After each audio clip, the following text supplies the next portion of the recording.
बांग्लादेश के हालात तो सिर्फ हमारे मोदी जी बदल सकते हैं, बाकी और कोई नहीं बदल सकता। क्योंकि हम लोगों के मन में है, क्योंकि देश सुरक्षित हाथों में है। और देखिए, हम तो ये कहते हैं कि अल्पसंख्यक चाहे अफगानिस्तान में हो, बांग्लादेश में हो या पाकिस्तान में, या मेरे प्यारे भारत के अंदर, सब सुरक्षित होने चाहिए। अल्पसंख्यक तो सब जगह एक सुरक्षित होने सेकंड, चाहिए। सुरक्षित होने चाहिए मेरे प्यारे भारत में, तो यहाँ पर अल्पसंख्यक सुरक्षित नहीं है, ये कह रहे हैं आप? देखिए, अभी मेरे भाई, जो आप बातें घुमाकर, आपको क्या लगता है चाशनी में लपेट के बोलेंगे तो समझ में नहीं आएगा? हाँ देखिए पूजा जी, अभी मेरे भाई हैं। पहले सवाल का जवाब हाँ, दीजिए, हमारे देश में अल्पसंख्यक सुरक्षित नहीं है क्या?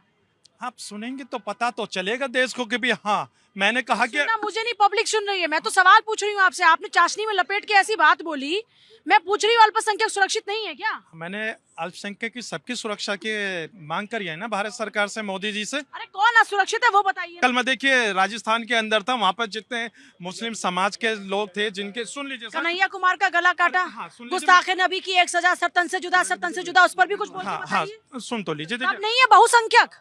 परिवार से इकलौता मिलने वाला हाजी नाजिम खान हूं मैं, उनसे मिला और मिलकर मैंने कहा कि आपको घबराने की जरूरत नहीं है पीड़ित परिवार से, कि आपको इंसाफ जरूर मिलेगा। सर तन से जुदा करने वाले लोग कौन है फिर वो बता दीजिए ना। हाँ देखिए, जो सर से, ये सर तन से जुदा करने वालों की हिम्मत कहाँ से आ गई? जिन अल्पसंख्यकों की आप बात कर रहे हैं, कौन लोग हैं ये? हाँ। उन्हीं में अल्पसंख्यक में है कोई, या फिर ये आतंकी लोग हैं? हाँ आप देखिए, इनको अपना नहीं मानते? हाँ देखिए, अभी आप बार बार सर तन से जुदा की बात करते हैं, ये कौन लोग हैं हम लोगों को नहीं पता। और मुस्लिम समाज तो ऐसे लोगों का बहिष्कार करता है। और भारत के जिन्होंने अखलाक की मॉब लिंचिंग की, उन्हें कोई जानता है क्या? देखिए, उन्हें कोई अपना मानता है क्या? बिल्कुल कोई नहीं मानता है ना। देखिए ये क्या है, ये अपना ना कार्ड खेल रहे हैं। देखिए, इनको शर्म आनी चाहिए हाजी नाजिम खान को कि ये भारत की तुलना अफगानिस्तान, पाकिस्तान और बांग्लादेश से कर रहे हैं। यहाँ आबादी कितनी बड़ी है, शर्म नहीं आती आपको? मुसलमानों की आबादी 25 से 30 करोड़ है इस देश में, 25 से 30 करोड़ है। जब ये देश आजाद हुआ था 7 से 8% थी, या 14 से 18% के बीच में। आपने कहा यहाँ पे कौन सा अल्पसंख्यक खतरे में है? क्या आपके लिए कोई खतरा है क्या? आप इतनी बातें बोल रहे हैं, भारत के बारे में कोई है खतरा? यहाँ पर कोई कह रहा है आपको कुछ भी?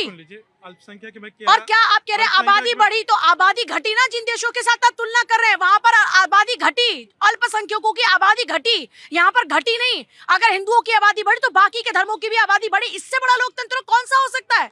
तो हम तभी तो चाहते हैं कि अपने यहाँ पर आप अपने धर्म, कोई भी अपने धर्म का पालन कर सकता है, पूजा कर सकता है, उसको बढ़ाने के लिए काम कर सकता है। इस्लामी के फॉलोअर हैं जो भारत में, पाकिस्तान में या बांग्लादेश में, ये अपील करें कि भारत की जमात इस्लामी बोले कि भाई हिंदुओं को अच्छे से रहने दिया जाए, बोलेंगे नहीं। इनके लिए क्या है कि हिंदू मारे जाए, कोई दिक्कत नहीं है ना, लेकिन इस्लाम फलता फूलता रहना चाहिए। किसी के हक और हकूक का हनन हो, उनके लिए कोई दिक्कत नहीं है, लेकिन इस्लाम फलता फूलता रहना चाहिए। चाहे हिंदू मारा जाए उसमें, चाहे हिंदुओं को जिंदा जला दिया जाए, मार के जला दिया जाए, पेड़ से लटका के जला दिया जाए, इनको शर्म नहीं आती है। लेकिन ये तो फिर इस्लाम को भी बदनाम कर रहे हैं ना।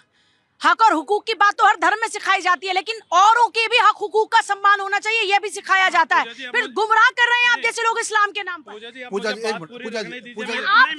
गलत बात कर रहे हैं हाजी नाजिम, आप बांटने की बात कर रहे हैं, आप भ्रम पैदा कर रहे हैं लोगों के अंदर। हाजी नाजिम की एक नैरेटिव, आपने नैरेटिव खुद पेश किया। आप पाकिस्तान, बांग्लादेश के साथ में तुलना कर सकते हैं क्या भारत की? क्या पाकिस्तान, अरे अल्पसंख्यक यहाँ पर खतरे में है क्या? यहाँ है खतरे में, तो फिर आपने होना चाहिए, क्यों नहीं? सुरक्षित नहीं है क्या? मैं पूछा कौन सा अल्पसंख्यक सुरक्षित नहीं है? अल्पसंख्यक में नहीं, आपने आदिवासियों का एग्जाम्पल नहीं दिया ना, अखलाक का आप एग्जाम्पल दे। अरे आपको पढ़ के लिख के आते नहीं, आदिवासी एसटी में आते हैं, अल्पसंख्यक में नहीं आते हैं।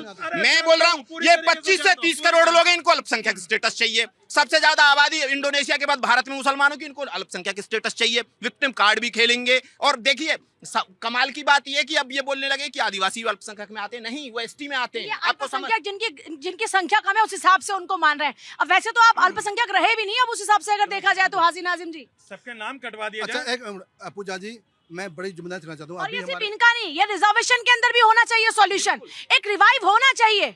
हालात के हिसाब से हम जब खुद को बदलते हैं तो और भी चीजें रिवाइव होनी चाहिए कि नहीं होनी चाहिए? अभी बात हमारे राहुल भाई ने करी जमातल इस्लाम की। हाँ, बात कहनी चाहिए, इनको बिल्कुल कहनी चाहिए, लेकिन मैं बता दूं, बड़ी जिम्मेदारी करना चाहता हूँ कि इस्लाम और मुसलमान कभी निहत्तों को नहीं मारता, कभी सबके सामने गोली नहीं चलाता, बच्चों को नहीं मारता, सोते को नहीं मारता। मुझे बोले दो, सोते को नहीं मारता। जो मारता है वो मुसलमान है ही नहीं। निर्दोष मुसलमान में नहीं है, ना इस्लाम को निकलने वाला है। वो कहने क्या बोल रहे हैं? गर्दनें उतारी है इन्होंने। नहीं ये ठीक बोल और रहे वो हैं। बेचारे दर्जी के पास कौन सा हथियार था जिसकी गर्दन मैं उतार दी कहता हूँ थी? वो मुसलमान नहीं है, वो मुसलमान हो ही नहीं सकते, वो वो मुसलमान हो नहीं सकते, वो इस्लाम का बदनाम करने यानी कि ये कह रहे हैं कि उस दर्जे की गर्दन उतार दी। आपके बताइए कौन सा नेता जाके उसके परिवार से मिला या अखलाक की लीचिंग हो जाती है? बताइए आपका कौन सा परिवार से मिला? कोई परिवार आपका गहलोत सरकार ने उस परिवार की आर्थिक मदद भी की, मिलने के अलावा चला गया यहाँ पर। मैं हाजी आप नाजिम सेट खान कर रहे हैं, कॉलेज पब्लिक के पास जाऊंगी मैं। सर कुछ कह रहे थे, नहीं मिले आप लोग। देखिए सर मिले, आप आंखें बंद कर लेते हैं, मिलते सब हैं। हर राजनेता अपनी राजनीति के हिसाब से मिलता है ऐसे लोगों से। देखिए अगर विश्व परिपाटी को देखें तो दुनिया में थाईलैंड, कंबोडिया, लेबनान, ये सब ऐसे देश है जहाँ पे 90% हिंदू बौद्ध हुआ करते थे, आज वहाँ 5% है। और यही भारत एक ऐसा जहाँ पे कि मुसलमान जो है आज 22 करोड़ पहुंच गए हैं। इस देश की सहनशीलता बताती है और ये चीज बताती है कि भारत किस तरह से सबको समावेशित। Exactly कितने हो चुके हैं, तो अब जब जनसंख्या होगी गिनती तब पता चलेगा कि कौन कितनी संख्या पे पहुंच चुका है। जो मुसलमान थे, जो सत्ता में बैठे थे, तो क्या उनसे पूछा सवाल? नहीं, आप जो इस्लाम की परिभाषा बता रहे थे, ये उसका एग्जांपल आपको दे रहे हैं कि इन लोगों ने, पर सर ये तो बदनाम करने वाले लोग बात तो हैं। सुना मेरी। 70 वर्ष इस्लाम पर चर्चा नहीं हो रही, हम बांग्लादेश पे चर्चा कर रहे थे। बैठे थे राष्ट्रपति ये आप करते हो हाजी नाजिम, आप हिंदू मुसलमान पे पूरी चर्चा लेकर चले जाते हो। कांग्रेस एक मिनट रुकते हो, कांग्रेस शासनकाल में राष्ट्रपति भी हुए, मुख्यमंत्री भी हुए, क्या कांग्रेस ने उससे सवाल पूछा था भाई तुम्हारे लोग क्या कर रहे हैं? आज कैसे जग गई है? क्यों जग गए हैं?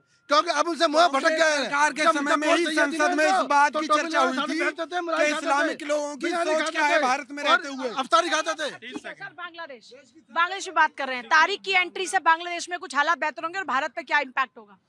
मतलब भारत के साथ इम्पैक्ट से मतलब संबंधों का क्या यहाँ पर आप देख रहे देखिए, बांग्लादेश पूरा पाकिस्तान के वहाँ का जो वर्तमान सिस्टम है वो पाकिस्तान के हाथों में खेल रहा है।